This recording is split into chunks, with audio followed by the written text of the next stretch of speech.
The zombie subgenre of video games often makes for some of the best horror survival titles on the market. Zombies are the gifts that keep on giving. They make for great slaughter fodder, but also put human characters' lives in serious peril, and always make the stories that they're in that much more intense when it comes to life or death stakes. So today we're counting down our picks for the top 10 scary zombie video games you shouldn't play alone. And most of these games on our list are titles that are single player, and are considered some of the best zombie video games out there, but still provide quite a lot of fright. There's no shame in wanting to hang out with a buddy while bawling your eyes out over a certain character's narrative turmoils, or having another person in the room while you scream your head off trying to not get dead. If anything, it even makes it more fun. So with that in mind, let's jump into our list.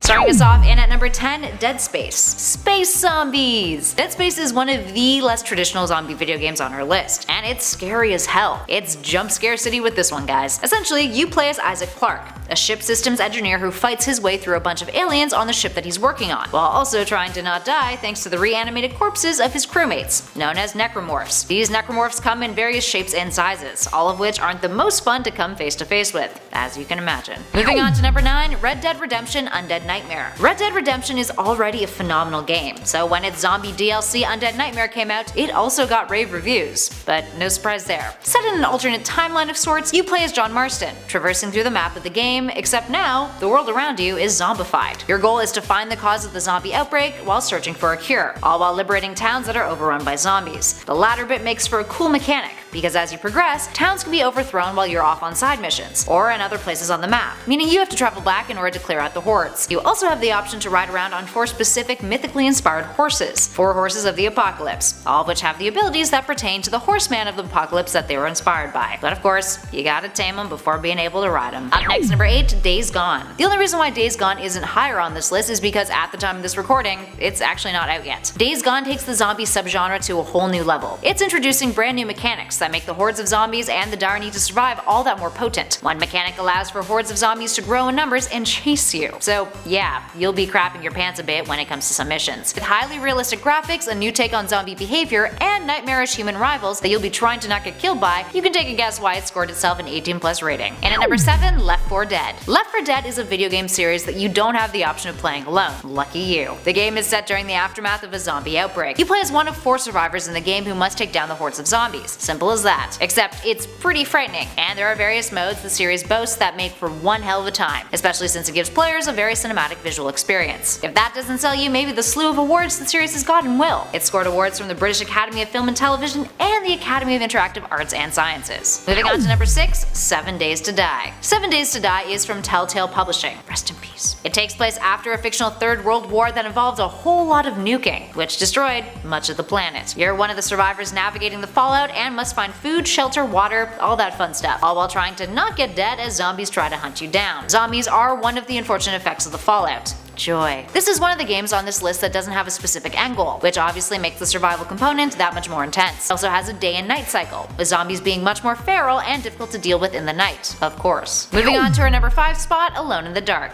Alone in the Dark is based off of H.P. Lovecraft's writing, so yeah, right off the bat you know you're going to be dealing with some horrifying stuff. It also has influences pulled from H.R. Geiger, the genius behind the design of many horror icons, including the aliens from the Alien franchise. So you play as private investigator Edward Carnby, investigating a haunted mansion or town depending on which game that you're in, and of course the haunted mansion or towns are full of the undead. Visually, it departs from the kind of aesthetic that many of the other games on this list share, opting out for a more minimalist look, at least in the early games, with the first one debuting back in 1992. But sometimes, the more simplistic characters are, the easier it is to identify with them and empathize with them, which, when it comes to the horror genre, really amps up the scare level. Moving on to number 4, Dying Light. Dying Light is an open-world first-person survival horror action-adventure game, so yeah, it's ticking off a lot of boxes. Its open world is infested by enemies, and it features a day and night cycle too that adds a great twist to the game. At night, the zombies become much more aggressive and harder to deal with and fight back against. Dying Light also combines combat and parkour in an attempt to emphasize natural movement, which is a neat mechanic many fans of this game really dug. Plus, you can literally play this game with other people, making the scare factor a little bit easier to digest if zombie games get you all riled up. There's a 4-player mode, a co-op multiplayer mode, and an asymmetrical multiplayer mode too. Moving on to number 3, The Walking Dead Telltale Games. The Walking Dead franchise is king when it comes to the zombie subgenre. What originated as one of the scariest comics became one of the most intense mainstream television shows, and has had a handful of different video game offshoots over the past several years. By far the most prominent of those is Telltale's The Walking Dead. R.I.P. Telltale. Telltale's Walking Dead manages to capture what works so well with the comics and the TV series. It hinges on the emotional life or death choices that you make, and really plays with your heartstrings when it comes to the small ups and horrific downs that characters like protagonist Clementine have to endure. Some seasons are scarier than others too, with many feeling that season 2, when Clementine is on her own for the first time, takes the cake in that department. In our number 2 spot, The Last of Us. To some, when you think of The Last of Us, you may not consider it a zombie game in the typical sense. The world of The Last of Us has been shaken up by something called the cordyceps fungus. It's a mutated strain that infects humans and turns them into cannibalistic creatures, not dissimilar to your traditional zombie. Using a combination of stealth, improvised weapons, and combat, you play as Joel and Ellie, trying to make your way to the Firefly's resistance to help them come up with an antidote to the virus after Ellie is found to be immune to it. It's dark, it's an emotional roller coaster, and it's got some of the best storytelling that you can find in contemporary video games. It also plays on the idea that sometimes humans are more threatening than those who are infected. While The Last of Us is easily a game you can play on your own, there's a whole lot of fun to be had when playing with a friend, thanks to how terrifying some of the levels in the game are. There's a whole section in the first season of the game where you play as Joel, navigating a basement level to turn on a generator, and the infected creatures that come after you once it's on makes for one hell of a scare. At times the action and frights feel non-stop. Mix that with a whole lot of heart-wrenching emotional story beats and hey, having a friend around to play with doesn't sound like that bad of an idea after all. Or at least a box of Kleenex. Trust us, you'll probably need it within the first 15 minutes of the game. And finally, in at number 1, Resident Evil. The Resident Evil franchise is by far one of the scariest video game series to date. While some titles are a little lackluster compared to others, the Capcom bestseller always manages to weave together the horror and action genres to give players a really uniquely satisfying, horrific gameplay experience. The first Resident Evil title came out in 1996, and next year the remake of Resident Evil 2 is set to be released. And if the trailer that was screened at Sony's E3 presentation is any indication, it's gonna be scary as hell. The main narrative threading the games together concerns itself with the various individuals working against the Umbrella Corporation, while trying to deal with the fact that people have been infected by the T-virus, which transforms humans into zombies, along with a lot of other gross and unsettling mutations. Alright, there we have it friends, do you agree with the picks on our list? What other zombie games do you think we should have talked about? Give us a shout in those comments below. If you dug this video, hit that like button and share it with a friend. Plus be sure to subscribe to Top 10 Gaming for more videos just like these. Also, to all of our subscribers out there, I'll be disappearing for a little while to go direct a series, so please send some love over to our new co-host Johnny Rogers while I'm gone. In the meantime though, thanks for watching guys, I'll catch you all in the next video.